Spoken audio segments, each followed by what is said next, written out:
ელოძლიერი საქართველოს ლიდერებმა თელავის ორგანიზაციის ხელმძღვანელი ლევან ბერძენაშვილი წარადგინეს და პარტიის ახალ წევრებს გააცნეს.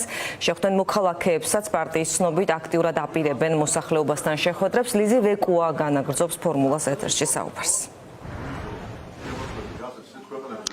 ძლიერი საქართველოს ლიდერებმა კახეთში გამართეს ადგილობრივ მოსახლეობასთან შეხვედრა და ასევე წარადგინეს რეგიონული ლიდერი ლევან ბერძენაშვილი.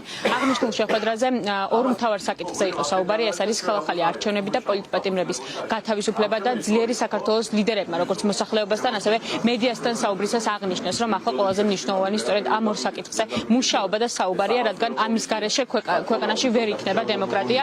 სწორედ ამის საფუძველზე გამართეს შეხვედრა დღეს ძლიერი საქართველოს ლიდერებმა და ასევე აღნიშნეს, რომ ამგვარი შეხვედრები კიდევ და კიდევ უფრო ბევრ ქალაქში ჩატარდება, რადგან მნიშვნელოვანია, რომ რეგიონებშიც ისმოდეს ის პროტესტის ხმა, რომელიც ქვეყანაში 140 დღეზე მეტია მიმდინარეობს და ბიძინა ივანიშვილის მედიების პირობებში ეს პროტესტის ხმა უმეტესწილად რეგიონებში არ ისმის ხოლმე ისე, როგორც უნდა ისმოდეს. სწორედ ამის საფუძველზე ძლიერი საქართველოს ლიდერები სხვადასხვა ქალაქებში გასვლასაც გეგმავენ.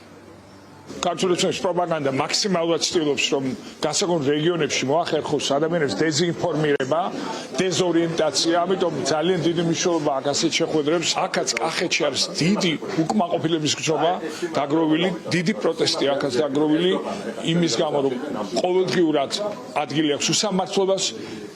ყველა ის დარღვევა, რომელიც იქნა აღმოჩენილი 26 ოქტომბრის არჩევნებზე, დღესაც სწორედ იმაზე საუბრობთ და აღარასოდეს არ უნდა განმეორდეს ამ ქვეყანაში მსგავსი არჩევნები და რა თქმა უნდა კახელების მოთხოვნა ისევე როგორც ყველა ქართველის მოთხოვნა არის, რომ გაჩერება სწრაფად ჩაენიშნოს ახალი არჩევნები და განთავისუფლდეს პოლიტიკური პატიმრები. კოალიცია ლელოძლიერი საქართველოს აგრძელებს ბრძოლას და წინააღმდეგობას ორი მთავარი მოთხოვნით: ახალი საპარლამენტო არჩევნები და პოლიტპატიმრების თავისუფლება. დავდივართ რეგიონებში, ვამხნევებთ პირველ რიგში, ვაწვდით ინფორმაციას ჩვენს თანამებრძოლებს, სულეთ უცხო ადამიანებს და ეს იქნება კამპანია, რომელიც ამ ქვეყანაში მოიტანს ახალ არჩევნებს და პოლიტპატიმრების თავისუფლებას. მთავარი არის ის, რომ წინააღმდეგობა და ეს პრინციპული ბრძოლა არ გაჩერდეს. დარწმუნებულები ვართ, რომ ეს ყველაფერი დასრულდება გამარჯვებით ქართველი ხალხისა და დამარცხებით რუსული რეჟიმის და ივანიშვილის.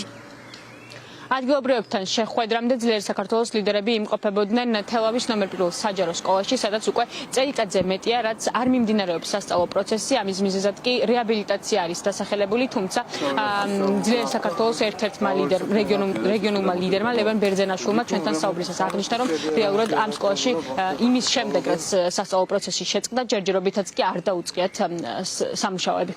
მთელი ქვეყნის მასშტაბით ათეულობით თუ არა ასეულობით სკოლა არის ამ მდგომარეობაში, ანუ ვითომ რეაბილიტაციის ნიშნით და ამ დროს ჩავარდნილი ტენდერები, დაუმთავრებელი რემონტები, ბავშვები გადანაწილებული რამოდენიმე კილომეტრით მოშორებით, ეს მგონია რაღაც მიზანმიმართული კამპანიაა და არაფერი საერთო არ აქვს ჩვენ ესე ვთქვათ დამოკიდებულებას, სახელმწიფოს დამოკიდებულებას განათლებასთან, კულტურასთან და მომავალი თაობის აღზრდასთან. ეს ქვეყანა არის მიტაცებული, მისი ბიუჯეტი არის მიტაცებული კლანის მიერ, მიტაცებულია კორუფციის მიერ და შედეგად ვიღებთ, რომ პრაქტიკულად ყველა სფეროში არის ძალიან დიდი არათუ ჩავარდნა, არამედ პრაქტიკულად კატასტროფის ტოლფასი შედეგი. ერთი წელია 1000 მოსწავლეზე მეტი სხვა საჯარო სკოლებშია გადანაწილებული და ჯერჯერობით რეაბილიტაცია არ დაწყებულა.